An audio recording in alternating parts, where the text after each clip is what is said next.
Nice to see you. Good morning. With all these steps, if I just go back into my roots and do a tap number, I hope you don't mind. Wow. All right then, okay. We'll start here. As I said, my name is Mark Renfro, and I have the great honor of being the show director for Rivers of Light. And I've had the great opportunity for about the last 3 years to watch this beautiful thing evolve. And we are just so close, and we're so excited to bring it to you. And I'm very excited to tell you a little bit about it. But you know what? You're going to hear lots of people just giving you broad brush strokes and only showing you what they can show you. So hopefully I'll get a few more heads up if I say, I have a tendency to be a little bit of a rebel. And maybe give you a little bit more than I should. So get a good look at me now, because I might not have a job tomorrow. Is that all right? So I'm not only going to show you some of the things, because I know you all do your homework. You get out there and you do your homework, and you know a lot about this show already. So I'm going to tell you the things you know, but we're basically almost family now, aren't we? Right? So yes, I thought so. So what I'd like to do is, I'm going to peel back the curtain a little bit and not only tell you about our show beat by beat, but also take you on a journey behind the curtain, if that's okay. So you're not just talking about the same stuff over and over again, right? Is that right? You gotta say, all right, or I don't know you're live. Because sometimes Disney will put out cutouts out there, I just want to make sure you're all in. Okay, so first of all, Rivers of Light is a magical and immersive nighttime spectacle that uniquely unfolds through an Asian-inspired lantern festival, celebrating the diversity, magnificence, and wonders of animals. This is a love letter, if you will. Our story is inspired by the ancient belief that all those that had a true respect for all living creatures could bear witness to the great spirits dancing in the night sky.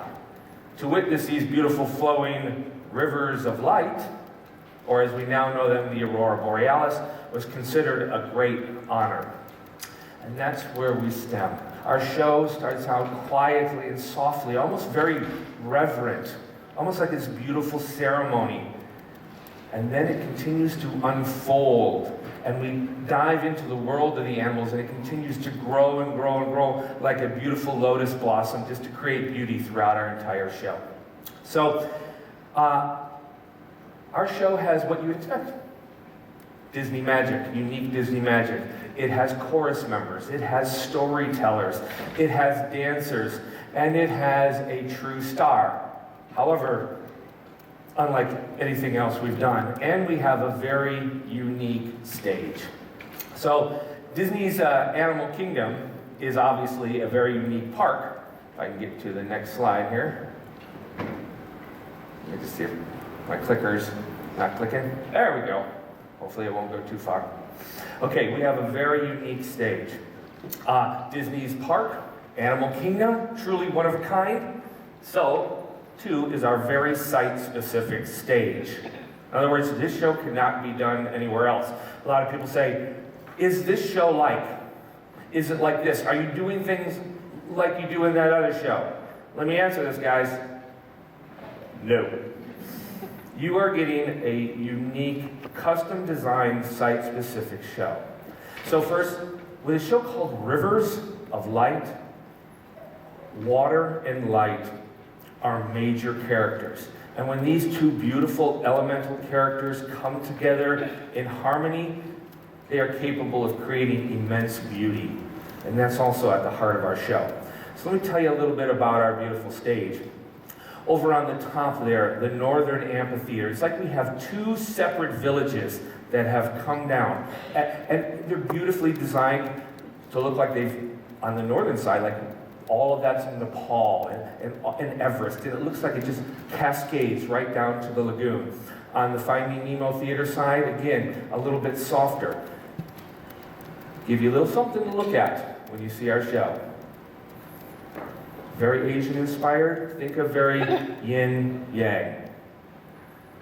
Dark, light, male, female, soft, angular, light, water. So on the top, more of the yang side, angular, male, light. The south side, softer, more feminine, thank God. Beautiful, more colorful. These two beautiful areas, right down the middle. Two unique stories, two unique perspectives. So everywhere you sit in our amphitheaters are a unique vantage point, and you might get a different point of view or different elements no matter where you sit. There's a tip for you. All right, the water itself, the lagoon, an actual living character. The entire surrounding tree line, another character through sophisticated projection, like what you've seen on the Tree of Life. Our canopy also comes to life, but not as characters, but as a character, as a living character. These dotted lines you see, well, you won't see them until they come to life. Those are our one-of-a-kind, proprietary created water screens. Nowhere else in the world do we have them. When these come to life, they have the ability to expand 80 feet long and 60 feet high. They create enormous walls, like a true sheet of water. And unlike some water screens that are very noisy, super quiet, and at times transparent, allowing our show on the back tree canopy to come to life as well. So it's very unique, and we're very proud of those. And you see a couple different dotted lines. That means some of our water screens, just when you think you figured it out, they also move, and they become a living character. Here's our little tip for you. Our show, if it was an animal, would be a chameleon.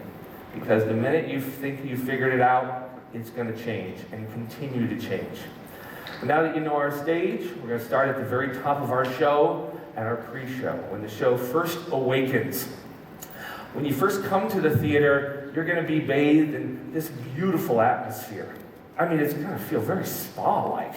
After a day at the Animal Kingdom and the heat, it's time to just relax a little bit and take in this beautiful tapestry that's created through projection and lighting. This is where we introduce our magic, our fireflies. When you think of nature and light, naturally, fireflies come to mind. All throughout our tree line, the fireflies are alive and bringing our story to life and play a major role throughout our entire show. And then you start to hear these little murmurations as if the animals that you have seen all day have actually come a little bit closer. Or maybe even their animal spirits. And they start to beckon us and almost anticipate something greater this way cometh. And then all these beautiful lanterns, as if placed in the water by celebrants, just kind of drift into the lagoon. Just gently drift in on the slightest current to make this beautiful look right at the top of our show. All of our animal murmurations then in unison create this call of the wild, and then our story begins. So here's just a quick sample of just some of our beautiful lanterns. And again, with the help of our fireflies and a little Disney magic, they have the ability to change color and move wherever we want them. Think of these as the fireflies are our magic, are our pixie dust. These are our chorus members, and we have almost 100 of them to dance along to our show. Our show begins with a processional and gifts of light. Since this is a story, we need storytellers, and I think you got to meet them, or at least their costumes, yesterday in the other room. Am I right? Yeah. Yes, these are beautiful storytellers. And I say they're storytellers, however, they never utter a word. However, they speak volumes throughout the entire show through Asian forms of dance, magical shadow puppetry, and music, representing two elemental forces, water and light. A little bit more over representing the water side, we have Asima, which literally means limitless in Sanskrit, and Embu, water. And our boys over here, representing more of the fire side, or light. Aditya, which means like the sun, and Ketu, comet. These two are first introduced in our beautiful amphitheaters as part of the ceremony and their gifts of light. They beckon each other, both amphitheaters, with music. This is the first time water and light come together in music to create something beautiful, harmony together. And then following them, their acolytes bring down these beautiful lantern displays, followed by a bunch of other celebrants with these beautiful lanterns that come down and create this ceremony and literally take their lanterns onto the lagoon, which almost feels like the key that opens up the rest of our story. At that point, our shamans get onto their lantern vessels. Again, one representing fire and water. Both work their way on to the lagoon and tell their story through beautiful, magical shadow puppetry. These are early boats designs here, created by the fabulous designer, Michael Curry. Michael Curry is our production designer. I'm sure you know plenty about him. If not, look it up. Boy, this boy has a long and wonderful pedigree, including such shows as The Lion King. So, and right now, the award-winning Oliver Broadway Hamilton. So his stuff is amazing, and here's just, and I know you've seen it in some of the pictures, but when this is out there, dressed in the rest of the elements of our show, they are quite magnificent. And they get out there, and then they usher in our next act. We have 5 acts that seamlessly blend from one right into the other, where they introduce, once they've lit up their beautiful lantern vessels, the Animal Spirit Guide Parade. We have 4 spirit guides, our primary players, who take us through each page turn of our story. So the owl, the elephant, the turtle, and the tiger. Here's a quick glimpse into them. These are beautiful. For one thing, they're about the size of this stage. And we have 4 of them. And again, once you think you get to understand them, they too change. They first start out to look like they were internally lit by candle, painted on the outside, made of wood and rice paper, but then eventually they too change as the number changes. Elephant and the owl, which right now looks a little ghostly, but you can also see just a quick glimpse of what we do to some of our backgrounds. Well, these then go through a metamorphosis and transform from their lantern state into their spirit guide form, and then work their way off into the tapestry of the surrounding treescape. During this number, they also usher in our 4 dancers, our lotus, beautiful lotus. And these 2 have not only are just beautiful in design, but they also are equipped with beautiful fountain work and their own projection device. And I think through some of the pictures you've already seen, this is just a glimpse at the beauty that they can create. And again, once you think you know them, they transform over and over, performing many different costume changes, if you will. That's where they really get to shine, is in the Fountain Lotus dance. But at that point, that's where the shamans also summon in our diva, if you will, the Grand Temple Lotus.